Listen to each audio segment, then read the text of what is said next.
Beyond the buzzer, inside the game, this is Sports IQ with Larry Smith.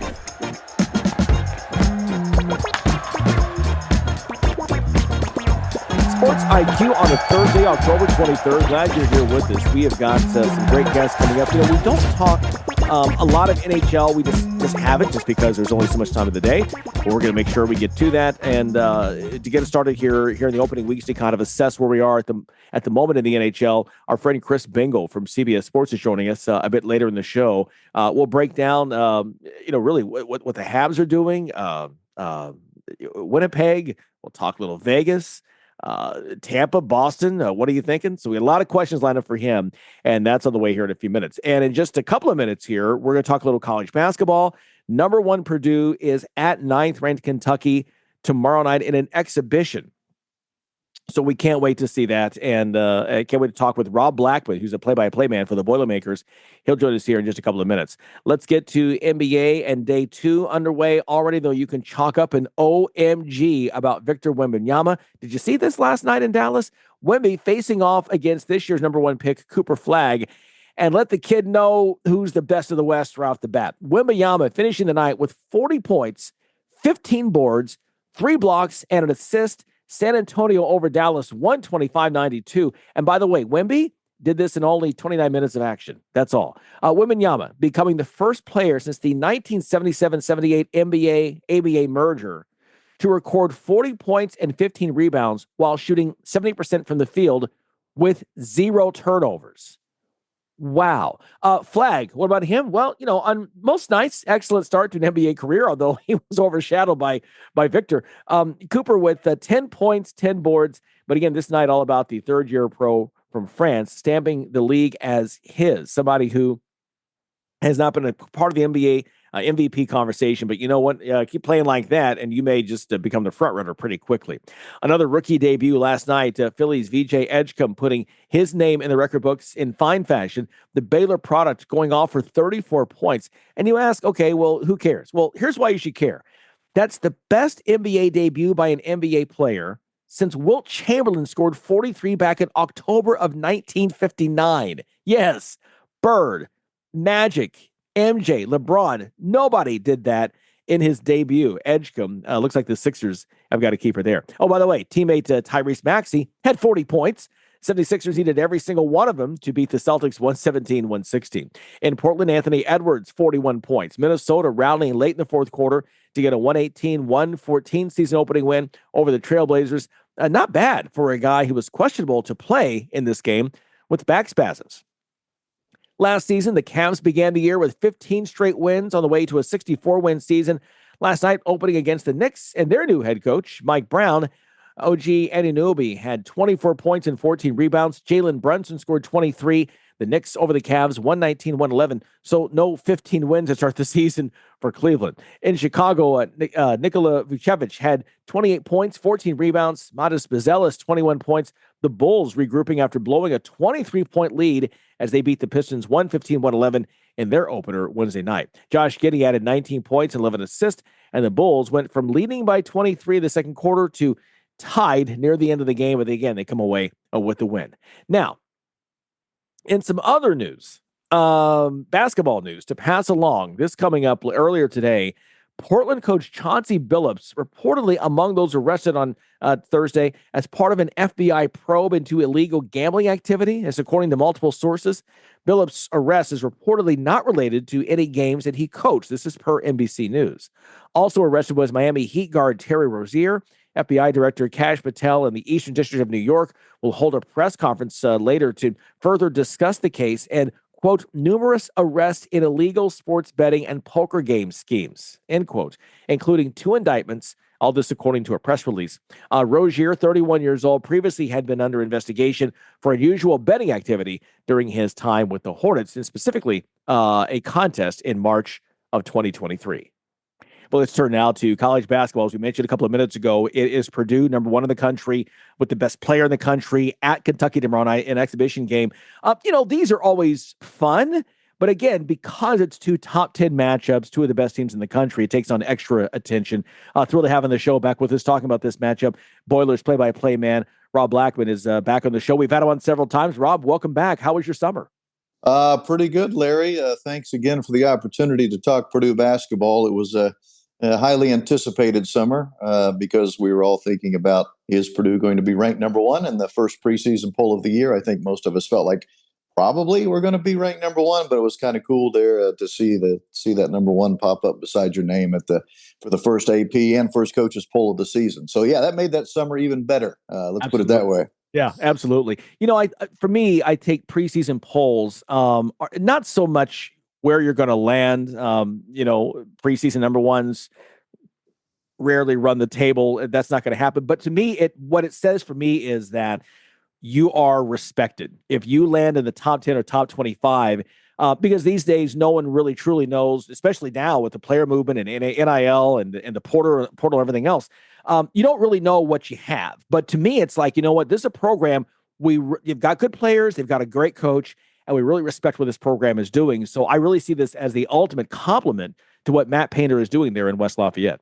Yeah, and that's exactly what Matt Painter and the staff told the team. Do not shy away from being number one. Celebrate it. I mean, because you're right. It's the ultimate sign of respect. There's no reason to, to be certainly not embarrassed, but to be nervous about it, to be like, oh, no, we're number one. Is that a curse? It's not a curse. It's a celebration of all the effort you put into this. And as you said, it's a great amount of respect shown by not only the people who vote for the Associated Press, but the coaches as well. They also thought you're preseason number one. But to your point, when you open this question up here, the day that happened, Purdue practiced actually later that night. I'm talking about the day the AP poll came out for the preseason. And when practice was over, Coach Painter had in his pocket the preseason top 10 college football poll from this year, and where each of those 10 teams are currently. So while he did talk about celebrating the fact that, yes, you've earned the opportunity to be number one, and that's good for you, good for us, it's great for the program. Let's look where the teams that started in the top 10 this year in the preseason football poll are right now. And at that point, I believe Texas was even out of the top 25 at that point. So you'd gone from number one to out of the poll. So the point being, yes, they're fun. Yes, they should be celebrated. Yes, you should be honored to be number one. But at the end of the day, it really doesn't make a hill of beans difference once the games get started. And that's where we're headed towards right now, obviously. Yeah, absolutely. But you're right, though. I think what Painter has done, for those who don't know, coached or played there, and then was the coach in waiting. When 1 year, I think, at Southern Illinois as a head coach. Correct.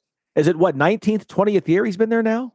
21st. This will be his 21st as a head coach. Yeah. So you think about that, Matt Painter and Gene Katie, for most Purdue fans, they're the only two coaches they've ever known. Yeah. At the same school, because Coach Katie was there for 25 years. So now here we are, Matt, on 21. So, but as crazy as it sounds, 21 years. Wow. Like the Pittsburgh Steelers of college basketball. They just yeah, right. And that shows how old I am. But I remember Matt Painter coming into a game as a freshman and right. The Big Ten for the Boilers back then. Talk about this team, and obviously everything starts with Braden Smith. Huge decision for him to come back here in the offseason. Here's a player that I think that regardless if you're a Purdue fan or not, he's one of these guys I love rooting for. He just goes and just does it. And he's done it now for 3 years. He's been a thorn in the side. I know Big Ten coach is probably going to give him some parting gifts as he goes around to different visiting arenas, that he finally gets out of the league and out of the hair of the other coaches. And what a story. I know the story's been told many times before, but a guy who only had one high major college offer was probably going to maybe go to Belmont, if he didn't end up going to Purdue. And Purdue's kind of swooped in there late, offered, and 2 days later he accepted the scholarship. And the other thing that I emphasize with Purdue fans, especially, they quickly forget Braden Smith has been the starting point guard from day one. He's been the starting point guard in every single game he's ever played. But he was not a participant in the summer workouts for Purdue when he came on board as a freshman. He still had a broken foot. So he missed all the summer workouts. He basically got started as a college player late August, which for a freshman, as you know, in this day and age is way behind schedule. And yet he still ended up being a starting point guard and has been ever since. So it is a hell of a story. Yes, he's a guy that comes from a basketball background. His mother was Miss Basketball in the state of Arkansas as a high school player. She played college basketball. His dad played small college basketball. So it's a basketball family. But, we list him at 6 feet. He's closer to 5'10", maybe weighs 165 pounds, and is the preseason player in the of the year in the Big Ten and a first-team All-American. So that's a hell of a story for a guy that's 5'10", 165 pounds. Who only had one high major college scholarship offer. That's a heck of a story. Yeah, not a guy who's physically dominating, but boy, he is overpowers everyone on the court. He's done so for 3 years, and those accolades are deserving of what he has done. Another player coming back is another great story of guys, and I love to see guys in this day and age stick with the program, stay with the process. Trey Kaufman-Renn was not a starter, became blossomed into a star last year, helping fill the void left by Zach Edey. And now he's getting some all Big Ten buzz and a player that certainly is a very solid number 2 option, if you will, behind Smith. And another great story, Larry. Again, Purdue fans have to be reminded he voluntarily redshirted as a freshman. Wow. You have to keep in mind he was a 2-time state champion in high school. He was the Gatorade High School Player of the Year in the state of Indiana, and he elected to redshirt. Think how many high major guys coming with that type of resume that would tell the coach, yeah, you know what, I don't mind sitting out a year. Very cerebral kid. He understood that his skill set was not where it needed to be yet. He also looked up and saw guys like Travion Williams and Zach Edey on the front line, on the depth chart ahead of him. Right. And again, just a smart guy. Could he have played as a freshman? Sure. He'd have played 5 or 6 minutes and totally have regretted that decision looking back now. So smart enough to know that, yes, I'll take a red shirt. Just a program guy. And now we see where he's at. Averaged 20 points a game last year, 10th highest leading scorer in the country last year, 6 rebounds a game last year. The fact that he only made 1 All-American team last year, I think CBS Sports put him like 3rd team All-American, was amazing to me. If you look at his numbers across the board compared to others. But anyway, first team preseason All Big Ten this season. He led the nation last year in 2-point field goals made. Wow. That's, Zach Edey did that 2 years ago. Well, yeah, Zach Edey was the National Player of the Year.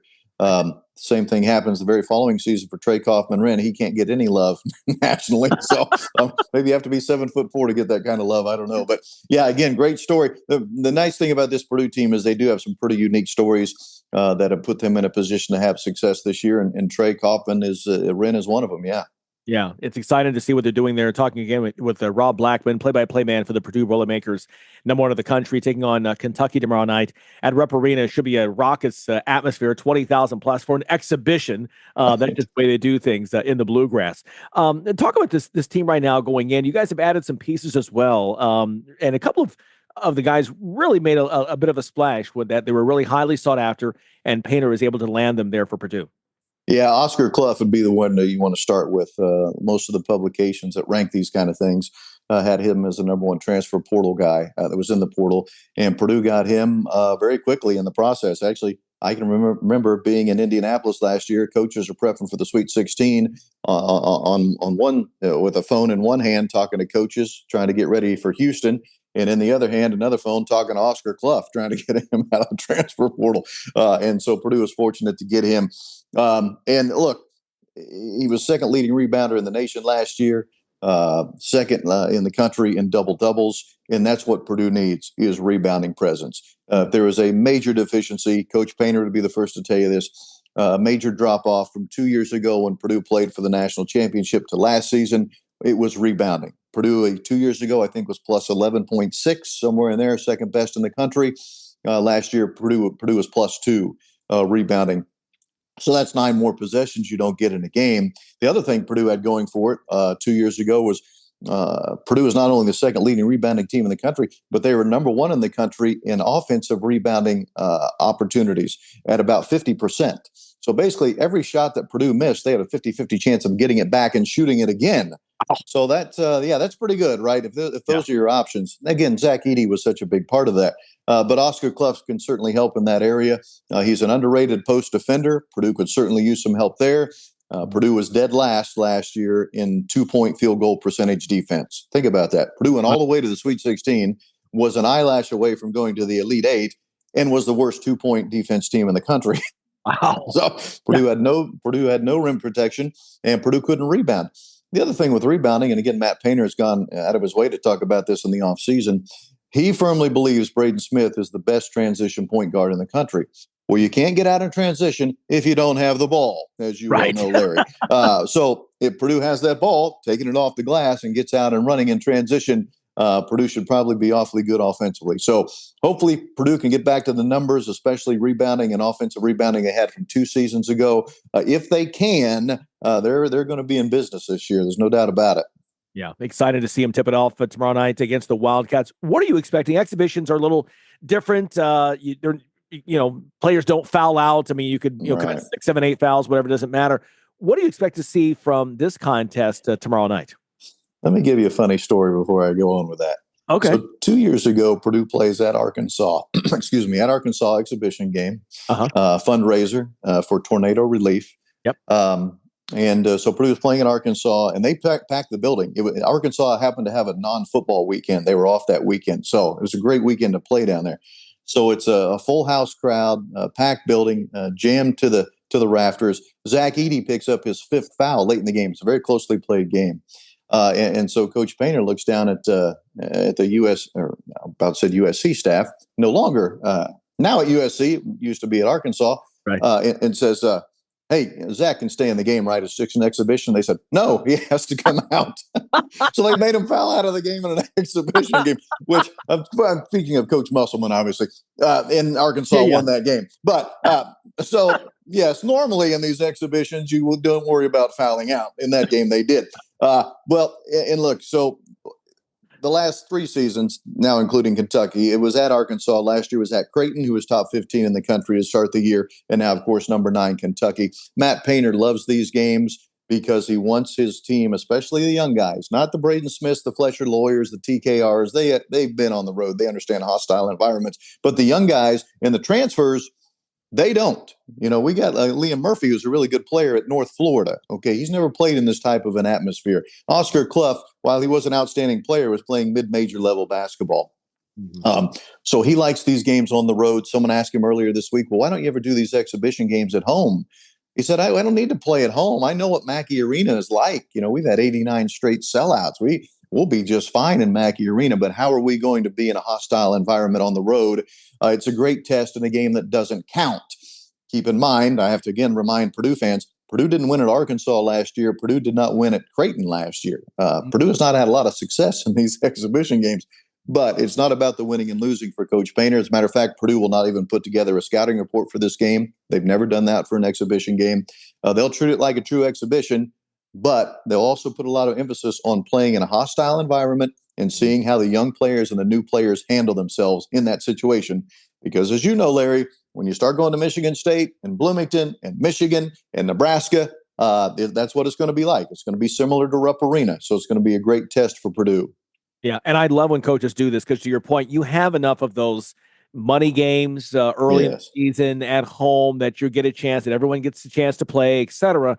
And we're seeing a lot of the top programs do this throughout so many other programs. And it's a great test. You get a chance to go up against the very best in the country, and it doesn't cost you anything. You can, right. And I talked about the crowd. Also, let's not forget you're going up against really, really good players. A type of a team that you could see in the NCAA tournament, especially in the second weekend. Otega Owe, obviously, is a preseason SEC Player of the Year. So what a great opportunity to play against that guy, as well as the other talented players. So, you're in a hostile environment. You're going against outstanding players, the type of players you're going to see night in and night out in the Big Ten and in the NCAA tournament. So it's a win-win, because if you win the game, super. If you lose the game, super. Who cares? It doesn't count. It's a great opportunity. Yeah, that's awesome. It's so much fun, and can't wait for that tomorrow night in Lexington. Very quickly, looking over, you mentioned again, 2-point defense got to improve on. What's other than that, the big thing Purdue needs to do to maintain a #1 ranking, but on even more than that, to have a successful regular season and get ready for the most important thing, and that is postseason come March? Yeah, well, we talked about rebounding. We talked about 2-point defense. The third biggest concern would be taking care of the basketball. Now, you say that, Braden Smith, the top point guard in the country, you think to yourself, well, can that really be a concern? Last year, Purdue averaged 10.4 turnovers a game, which isn't terrible, but it's not great either. Not for a team that is so guard heavy the way Purdue is. If we're being as objective as possible here, it's hard for me to believe that if Purdue doesn't beat Purdue, I don't know how Purdue loses a game, barring something going crazy. And of course, Purdue beating Purdue means, do you turn the ball over? Do you foul excessively? Do you make silly mistakes at the end of games when you shouldn't? Purdue is so good offensively. If they'll just take care of the ball, if they'll just rebound the ball, I'm not exactly sure how Purdue doesn't score 89, 90 points a game this year, just because they should be so efficient offensively with the number of weapons they have. Now you turn the ball over, you don't.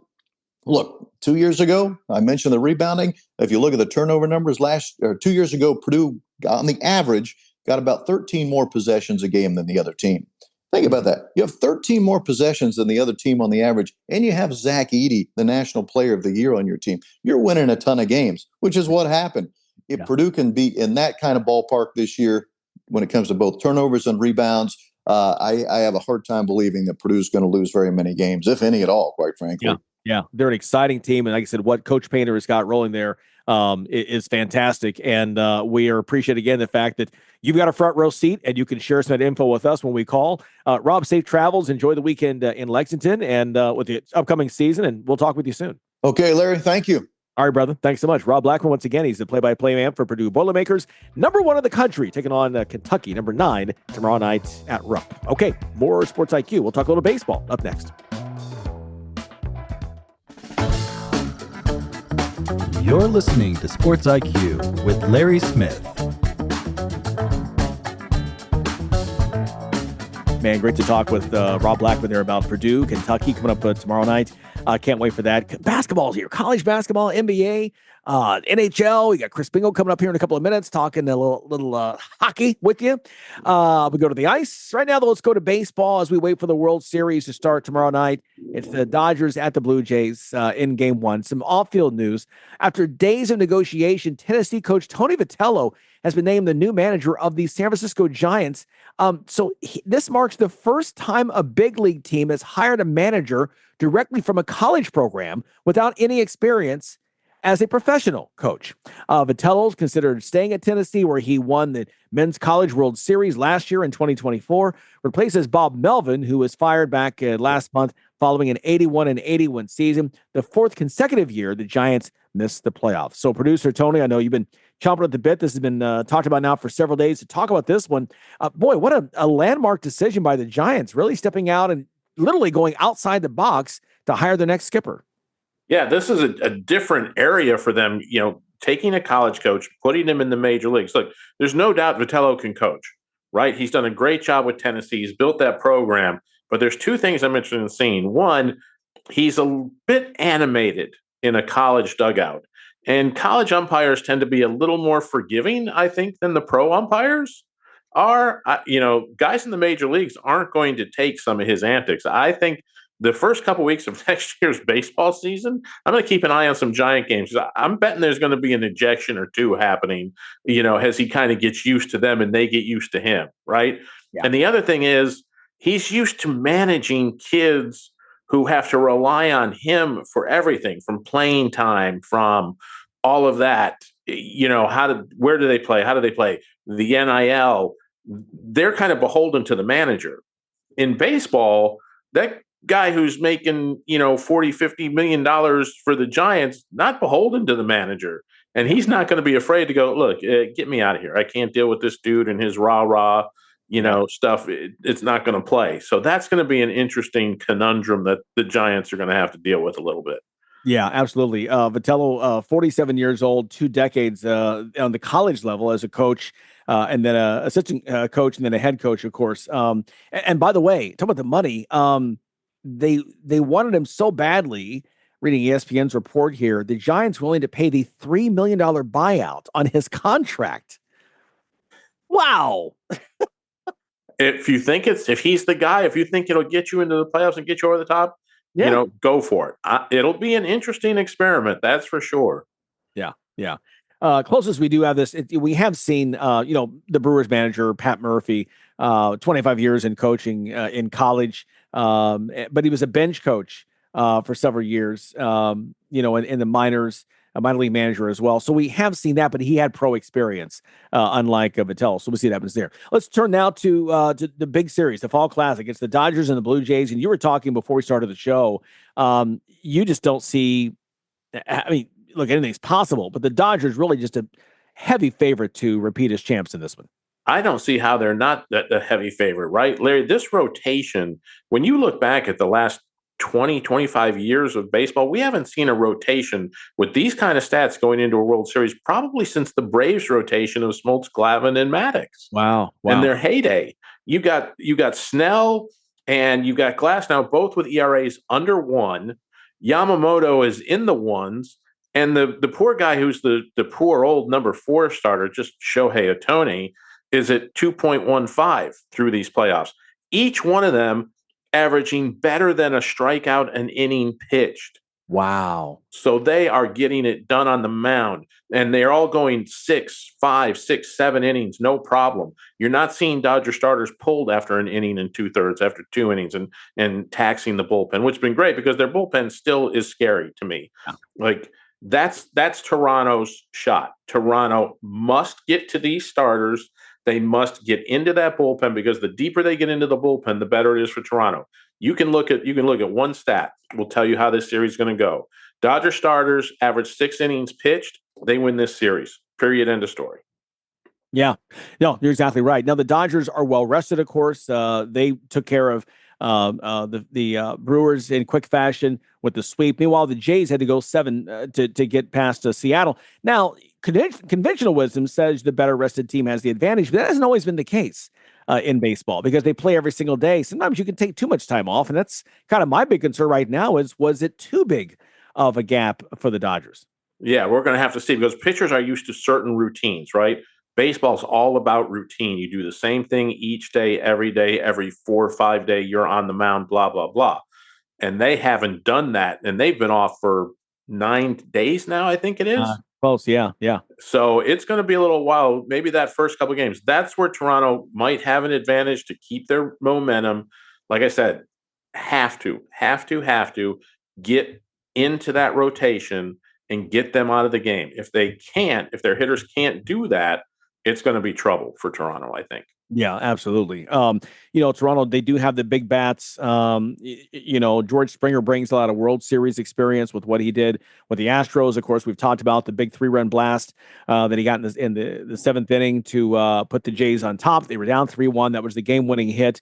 At least you've got some guys there like him who have been to the World Series and can kind of talk about just what this is like. Yeah, I mean, his experience, they'll lean on that. They've got to get some big series from guys like Guerrero and Kirk. They've got to start bopping the ball, right? You got a lot of fastball pitchers coming. It's going to be interesting to see if they can catch up with some of those Dodger fastballs and, put them in play. The Dodgers, the Jays require a lot of home run potential to get their offense. Their offense is not built around nickel and diming and doubling here and stealing a base. They're a power team. They want to hit the long ball. Yeah. So that's going to be one of the things they have to do early against this Dodger pitching staff. Yeah, absolutely. Game 1, best of 7 is tomorrow night in Toronto. Okay, Chris Spangle of CBS Sports talking NHL up next. Fans of big sports radio and sports spectacular podcasts have a new home on the Chief Sports Network. Find your favorite programs and content all in one place by downloading the Chief Sports app in your mobile device. Created in South Carolina, the Chief Sports Network is the home of an expanding network of live and podcast format programming.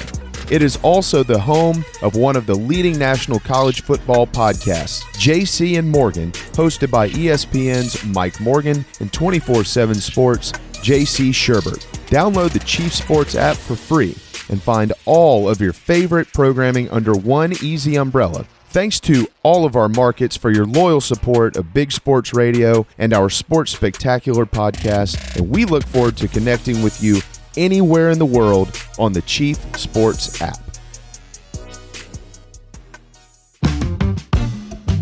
You're locked in to Sports IQ with Larry Smith. Haven't talked much NHL here. Let's get our friend back on the show. We gave him some time off to have a vacation away from us, and when we called, he answered. We were thrilled for that. Chris Spangle, NHL writer for CBS Sports. Chris, welcome to the new 2025-26 season. Thanks for having me. I'm ready to get going again. Yeah, absolutely. Let's talk about the Canes and their start to the season here so far here in the first few weeks. Yeah, so I mean, the Hurricanes are a team that's been there the last couple of years. 2 of the last 3 years, right there. Played the Panthers in the East Final, and 1-8 in those games. So kind of had to do something to move the needle.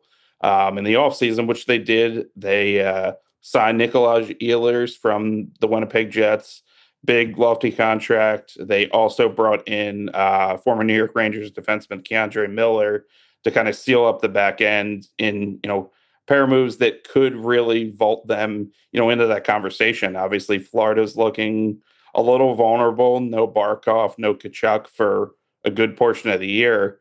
And the Hurricanes have gotten off to a solid start. Seth Jarvis playing well with 6 goals out of the gate. They have that forward depth of him, Sebastian Aho. Pretty solid defense, it looks like now, with Freddie Anderson and net also playing well. So, the Hurricanes made the necessary moves, I think, to put themselves into that conversation with the Panthers. And, obviously, we're not going to find out till later in the year, but they have done everything up to this point that they need to do to kind of be in the same breath as the Panthers. Yeah. Great start for them. 5-0 start before losing. 5-1 standing right now, 10 points early on here.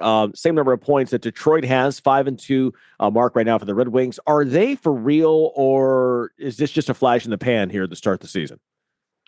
Detroit's interesting. They're kind of a team that has been, in the conversation the last few years. Had each of the last 2 years, 2 winning seasons, but missed the playoffs in 9 straight years. I think it's a wait and see for me as far as if the Red Wings are for real. Dylan Larkin playing very well out of the gate. Currently on pace for around 150 points, which obviously isn't going to hold, but having to start to the year, he is the face of that franchise in terms of being on their top line. So, it's important for him out of the gate to, play well. They addressed the goaltending position in the offseason with John Gibson, and that's he hasn't gotten off to the greatest start, 3.3 goals against, and, has struggled a little bit. But if he finds his footing, I think this team definitely is going to be in the conversation for a wild card spot. But until I see it, I'm just, kind of proceeding with caution. Yeah, no, that's fair. Staying in the Atlantic at the bottom of the standings right now, Tampa Bay at 1-3-2. Is it time to panic if you're the Lightning? I think a little bit. I mean, out of the gate, I don't think anyone expected this kind of start, although, kind of a brutal end to their season last year, coming in against the Panthers. A lot of people, including myself, thought, maybe they had a chance to make that series at least competitive, if not win it. And, weren't able to do that, just got completely boat raced. Obviously, Kachuk coming back really was something that no one expected. So, I think if the Lightning don't get it done this year, say maybe they don't win a playoff series or two, I think maybe they decide to tear it down. Maybe they trade Kucherov or Hedman, who are, approaching their mid-30s. Yeah. Talking with Chris Bingle, NHL writer for CBS Sports. Same question now for Boston. Just slightly better, 3-5 start right now, just 6 points. For the Bruins, what adjustments do you make? Or is it time to tear it down there as well?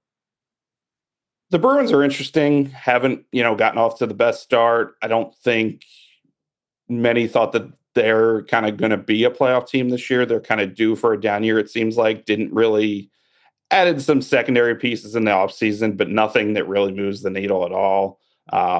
Obviously, David Pastrnak is, kind of the straw that stirs the drink there. He's the guy. He's, I would say probably except for him, probably Swayman in goal is also in there as, guys you're probably not going to move unless,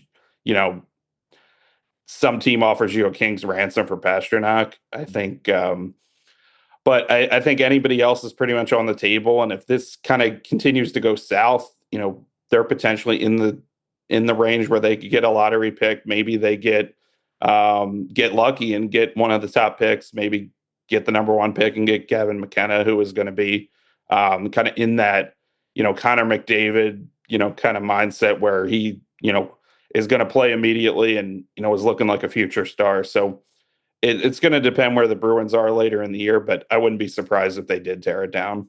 Okay. It looks like down to the West. Obviously, Colorado and Vegas right now still undefeated, both 5-0-2. Surprising start for you for these two? I wouldn't say surprising. Vegas is a team that it's the team that I picked to win it all this year. I think they have all the pieces that they need now. Really made the huge splash this past summer, going to get Mitch Marner, formerly of the Toronto Maple Leafs. You know, a huge, talented piece on that top line that, you know, can play alongside Jack Eichel. He's already gotten to a hot start. 10 points in, you know, the first couple of games here, and, you know, gives Vegas that elite winger. You know, obviously Eichel has been a massive player in the past, but having a guy of, you know, Mitch Marner's capability is even more so. You know, he was also a guy that I think just needed to get out of Toronto, needed a change. Both of those sides kind of needed, you know, a break from each other. And as far as Colorado, you know, I think didn't make a ton of huge splashes in the summer, but also didn't really have to. They've got Gabriel Landeskog came back in the playoffs last year, hadn't played in, you know, 2 seasons or more. And, you know, in itself, getting a full season out of him is going to be huge. And I think if the goaltending is able to hold up with Mackenzie Blackwood, I think, you know, Colorado is going to be in the conversation too as far as coming out of the West. Okay, yeah, awesome. Sounds good. I want to talk about in the Central, right behind Colorado, Winnipeg with a 5-game win streak, second only. We're active right now to the Devils in the East.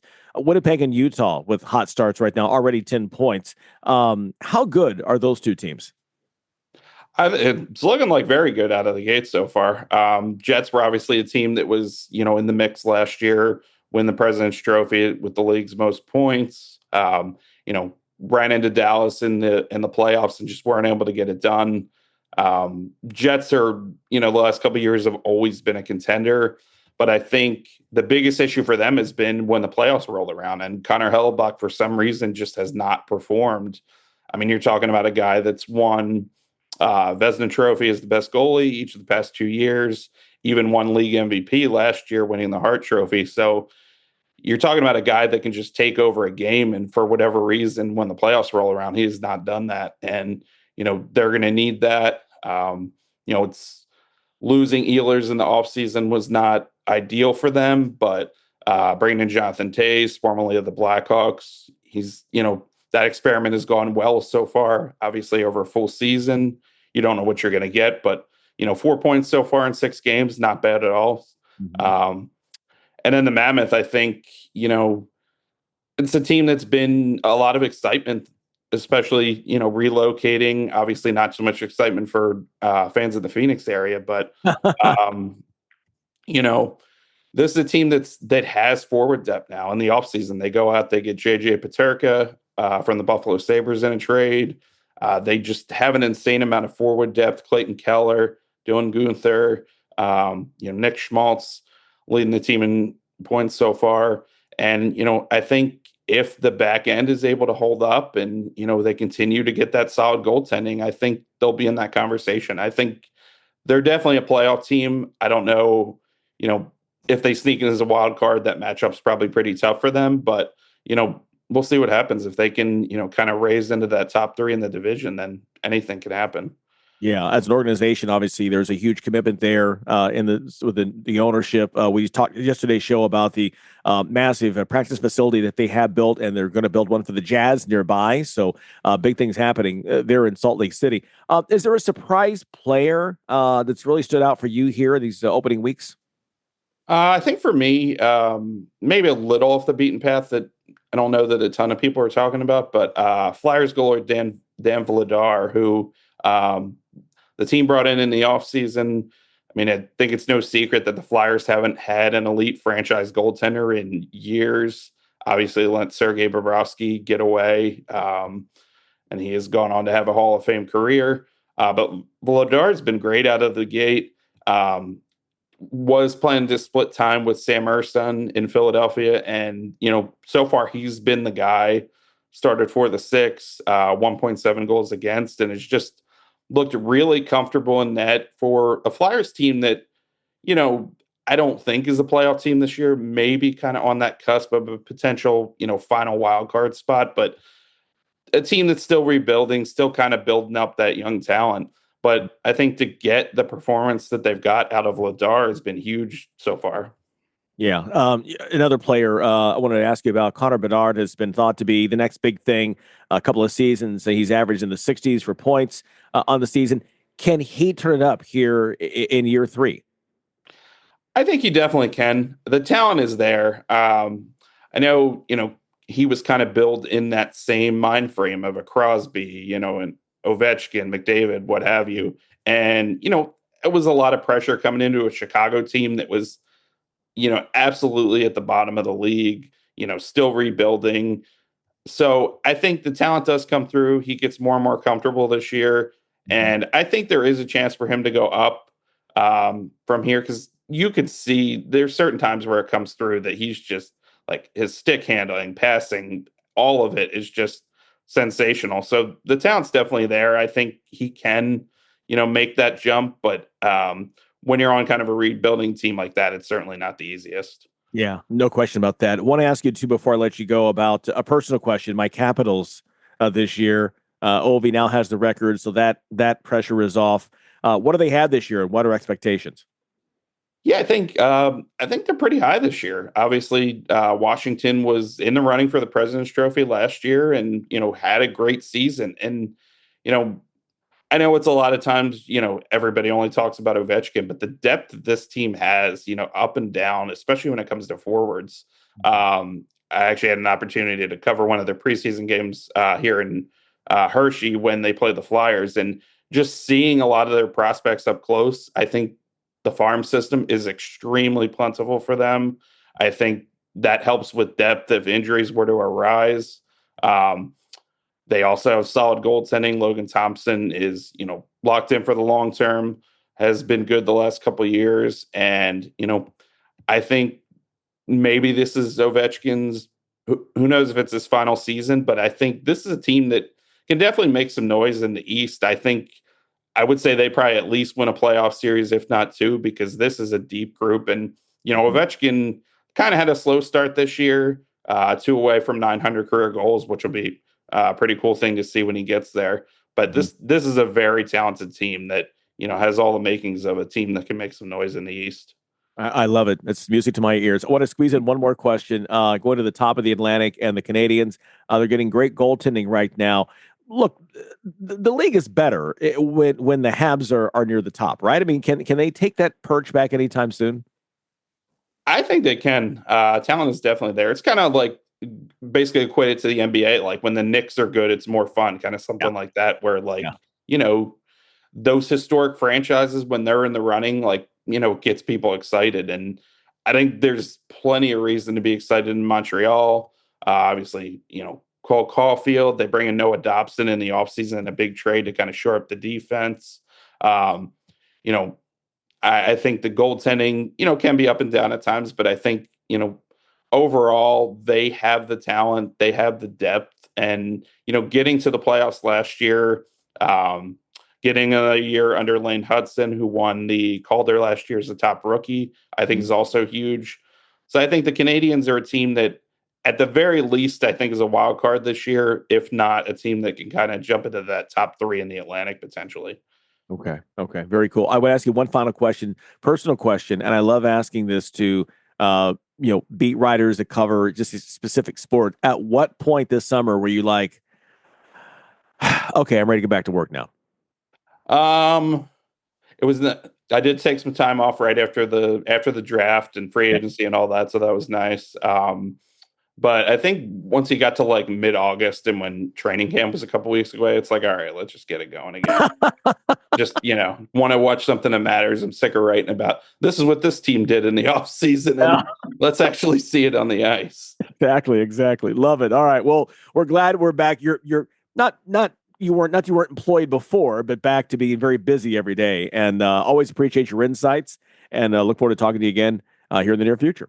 Awesome. Thanks for having me, guys. All right, Chris, thanks so much. Chris Bingle, once again, he is the NHL writer for CBS Sports. Great stuff. Always enjoy having him here and getting his insights. And you know what? He gets an extra gold star for today because he likes my Capitals. So All right, there you go. So much more to come. We're just still a lot more content here on the way on the Sports IQ. Stay with us.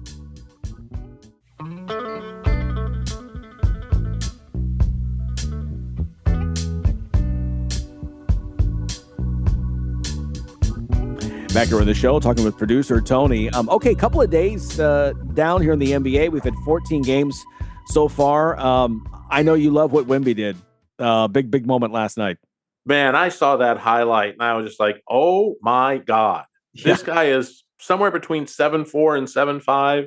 Yeah. And he moves like a 6'6". That's a move, that you would see out of a James Worthy, a Julius Erving, somebody like that with that skill set. And he just did it at 7'4". The shake, the bake, the move, the reverse. Man, that was impressive. Yeah. And that whole night, that game that he had, if this kid can harness all of his talents and he can stay healthy, had the blood clot issue last year. There's no telling what he can do in this league. Yeah. And he's young. And I think he was 19 when he was drafted. A lot of international experience, obviously, coming from France. But he's really exciting. Some other performances. I thought the Warriors looked good in the opening night. Obviously the Lakers without LeBron, but I thought it was, they showed that they'll be a team if they can stay healthy is the big thing we've talked about this week with everyone. And then of course the Thunder did not have a very good start in that game, but they found a way to win in double overtime. And I think again, that's the mark of a champion when you cannot play your best and still get a victory. Yeah, I mean, you look at that team and you say, okay, this just should be a matter of rolling the ball out and winning a boatload of games. But they weren't at their best. They did struggle. Maybe it was the pressure of the new season, maybe the fact that they had to play longer than the other teams that played, taking a little bit of time to get back in rhythm. Whatever it was, they just weren't there for the first, 2 and 3 quarters of the game. But they got it together. They found their rhythm, got things going. And again, when you've got somebody like SGA that you can lean on to kind of get you over that hump, if you can do that, you're going to win an awful lot of ball games. Yeah. So we're already off and running now in the new season. What's another team that maybe stood out to you, or a performance that stood out to you? I like the way the 76ers came out and played last night. VJ Edgecombe looked really strong. Maxey looked good. The biggest concern I have with that team is Embiid still doesn't look like he's right. Yeah. He still looks like he's having foot and hip problems. He doesn't look strong. He looks off. If they don't have him, they don't have much in the middle. So I think the perimeter game will help them. They'll win some games, but are they a serious threat? I don't think so. I want to see more from Joel Embiid in these first couple of weeks to see if he's rounding into form. Maybe it's just going to take him a little while to get going. If he can, and these two, if Maxey and Edgecombe can really play like they showed last night, it'll be interesting. If they can't, it could be a long season in Philly. Yeah, no, absolutely. The one advantage for them, I guess, is that there's no dominant team, at least at the start on paper, in the East.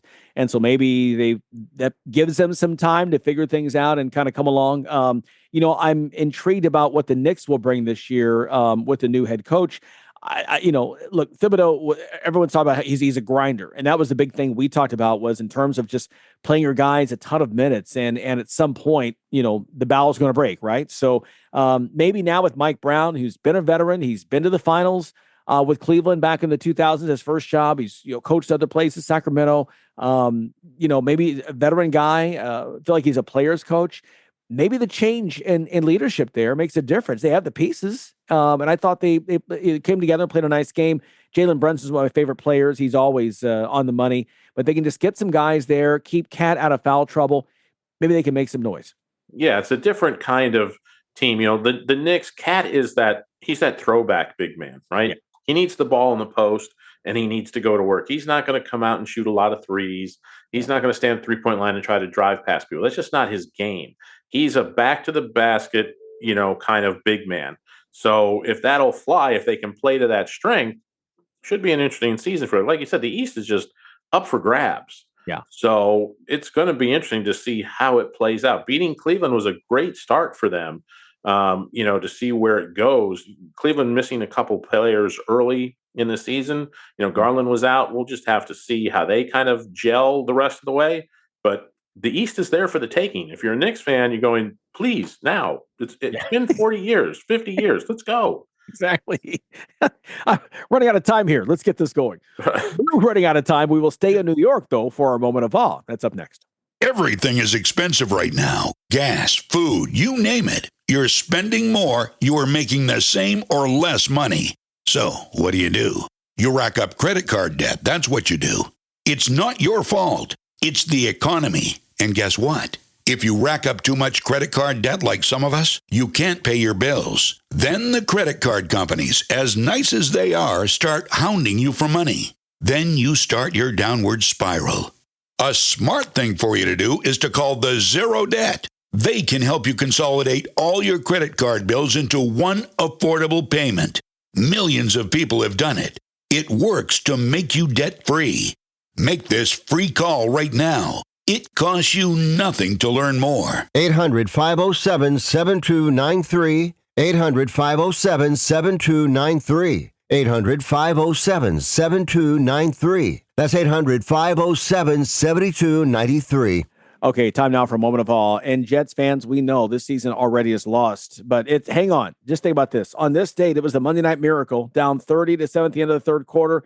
The Jets pulled together that improbable comeback, 4 touchdowns and a field goal in the fourth quarter to beat the Dolphins 40-37 overtime. It happened on this day. So not much to smile about right now if you're a Jets fan, but think back on that little memory and just let that get you through your day. That's our moment of awe. Appreciate our guests coming by. Rob Blackman with Purdue basketball and also Chris Bingle with CBS Sports talking NHL. We always appreciate you coming by, and thanks for telling your friends. Spread the word, and we're out here with good smart radio every single day. For Tony and for Josh, I'm Larry. This is Sports IQ. We'll do it again tomorrow. We'll see you then. Thanks for listening to Sports IQ with Larry Smith, Monday through Friday. Continue the conversation at Sports IQ LS. We'll see you next time.